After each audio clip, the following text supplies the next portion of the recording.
네, 국민의힘 조수진 의원입니다. PPT 준비해 주세요.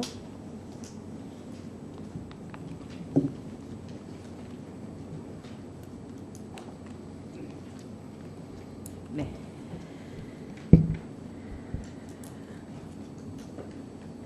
오늘 현안 질의는 더불어민주당이 요구를 해서 잡혔는데요. 현안 질의 시간에 맞춰서 지금 아무도 안 계셔서 참 유감입니다. 대체 법무부와 감사원에 뭘 묻겠다고 계속 요구를 했는지 참 궁금했는데 막상 전혀 들어오시지 않네요. 법무부 장관에게 질의하겠습니다. 예. 장관님, 이재명 대표가 검찰이 없는 죄를 만들고 있다. 조작된 사법 쿠데타다. 이런 말로 연일 검찰을 비난하고 있습니다. 없는 죄를 만들어내는 나라가 민주주의 국가입니까? 이 지금 그 큰 사안들 있지 않습니까? 성남 FC든 대장동이든 간에 여기에 대해서 구속된 사람도 다수 있고요. 이미 기소된 사람도 다수 있습니다. 그 과정에서 압박을 받고 목숨을 끊은 분들도 다수 있고요. 이미 그런 식의 정치적 레토릭으로 말씀하시기에는 그런 단계는 지났다고 저는 생각합니다. 네, 사실관계에 입각해서 수사를 하는 것이죠. 그게 없었으면 그게 제가 말씀드린 것처럼 그런 많은 사람들이 구속이 됐었겠으며 기소가 됐겠습니까? 이미 기소되고 구속됐던 사안들이라는 말씀을 제가 설명드리겠습니다. 네, 이재명 대표는 소환 조사는 정치 검찰이 파놓은 함정이다. 정적 제거를 위한 조작 수사다. 이런 주장도 했습니다. 이건 어떻게 보세요? 그게 저는 앞뒤 맥락이 잘 안 맞는 말씀이라고 생각합니다. 이 수사 자체는 지난 정부에서 시작된 것인데 지난 정부 검찰, 지난 정부에서 뭐 함정을 팠다는 말씀이신가요? 네, 문재인 정부에서 시작이 됐죠. 그러면 문재인 정부가 정적 제거를 위해서 수사를 벌였다는 말밖에는 안 돼서 저도 참 이해가 되지 않아요. 자, 저기 PPT도 보시면 알겠지만 굉장히 논란이 크죠. 이재명 대표는 자신을 김대중 전 대통령에게 연일 비유하고 있습니다. 김대중 전 대통령이 대장동 부패 게이트 같은 비리 의혹, 검사 사칭, 음주운전 이런 논란에 휩싸인 적이 없잖아요. 그렇죠? 이건 상식이지 않습니까? 개별 사안이기 때문에 제가 그 말씀은 안 드리겠습니다. 네, 이건 상식이에요. 김대중 전 대통령을 명예훼손하고 있는 거죠. 모욕하고. 이재명 대표가 최근에 성남 FC 불법 후원금 유용 의혹 사건 관련해서도 검찰에 출석을 했는데요. 성남 FC 후원금 유용 사건은 이재명 대표가 성남시장 때의 일이죠. 그래서 관련이 있는 것 아니겠습니까? 성남시에서 있었던 일로 알고 있습니다. 네. 그런데 이재명 대표는요, 이 사건을 세금을 절감해서 성남 시민들에게 이익이 된 것이다. 이렇게 주장을 하고 있어요. 그렇다면 검찰 조사가 오히려 각종 의혹을 해소하는 계기가 되지 않겠습니까?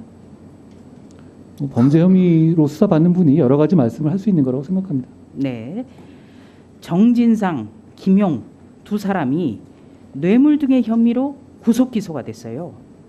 구속영장은 법원이 발부하잖아요. 그렇습니다. 네, 그렇다면 검찰뿐만 아니라 법원도 이 혐의를 무겁게 본다. 이렇게 해석하면 되는 것이죠. 그거는 뭐 일반론이니까요. 네. 그리고 두 사람은 이재명 대표의 측근이지 않습니까? 그렇다면 자신의 측근이 관련 사안에 대해서 구속영장이 발부가 되고 구속 기소가 됐다면 그 사안에 대해서 본인의 책임, 여기에 대해서도 무겁게 생각해야 되는 것이 상식 아닙니까? 수사받는 과정에서 본인이 잘 대처하실 거라고 생각합니다. 네. 그럼에도 걱정되는 것은요, 엄정해야 할 팩트, 이 팩트에 대한 수사가 정치 논란에 휩싸이는 양상, 이것이 벌어지면서 검찰에도 상당히 부담이 클 거라고 보는 것이에요. 그게 좀 안타까운데요. 이 대장동 수사의 경우 문재인 정부 때 수사가 시작이 됐습니다만 1년 4개월째입니다. 이재명 대표의 수사도 좀 조속히 확정해야 되는 거 아니겠습니까? 신속하게 수사하도록 노력하고 있는 것으로 알고 있습니다. 검찰에서. 네. 뭔가 그렇다면 지금까지 좀 어려움이 있기 때문에 문재인 정부 때 시작이 됐다 하더라도 새 정부 출범 이후에도 좀 벌어진다. 이렇게밖에는 볼 수가 없겠군요. 범죄 혐의 수가 많기도 하고요. 그리고 내용 자체가 좀 방대하기도 하고 그런 면이 있는 것 같습니다. 네. 혹시 뭐 증거가 많이 사라졌다거나 이런 것 때문에 수사가 좀 길어진다. 이런 생각도 좀 해보는데 어떻습니까? 모든 범죄에서 증거는 사라지는 거고요. 그럼에도 불구하고 그걸 밝혀내야 하는 것이 법집행기관의 임무라고 생각합니다. 모든 범죄에서 증거는 사라지는 거고요. 그럼에도 불구하고 그걸 밝혀내야 하는 것이 법집행기관의 임무라고 생각합니다. 지금 증거가 좀 사라졌다 이렇게 말씀하셨습니까? 아니면 그 모든 일반적인 경우에는 그렇다는 일반론을 예. 말씀드린 겁니다. 예, 일반적인 것이군요. 신속히 수사해서 시간 끌기용이라는 더불어민주당과 이재명 대표의 시각을 좀 불식시켜 주셨으면 좋겠습니다. 그리고 성남 FC 후원금 유용 사건 관련해서 네이버의 여러 문건들이 지금 언론에 보도가 되고 있거든요. 여기 보면은 이재명 당시 성남시장이 모든 것을 알고 있었음을 볼 수 있는 단서들이 많이 나오고 있습니다.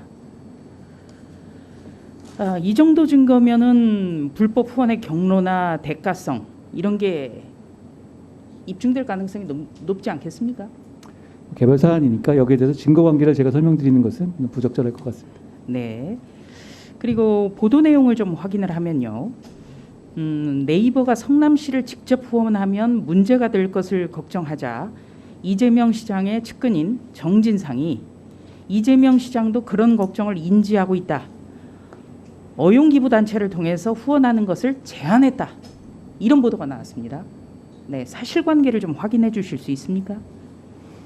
제가 장관 입장에서 개별 사건에 대해서 사실관계를 제가 확인드릴 수는 없다는 점을 양해해 주시기 바랍니다. 네, 그런데 보도가 대단히 구체적이거든요.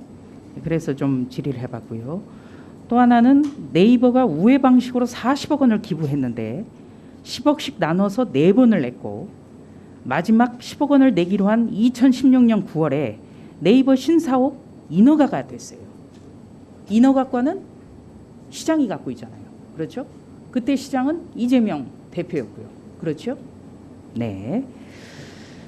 보도 내용들이 대단히 구체적이어서 여러 가지 더 신뢰를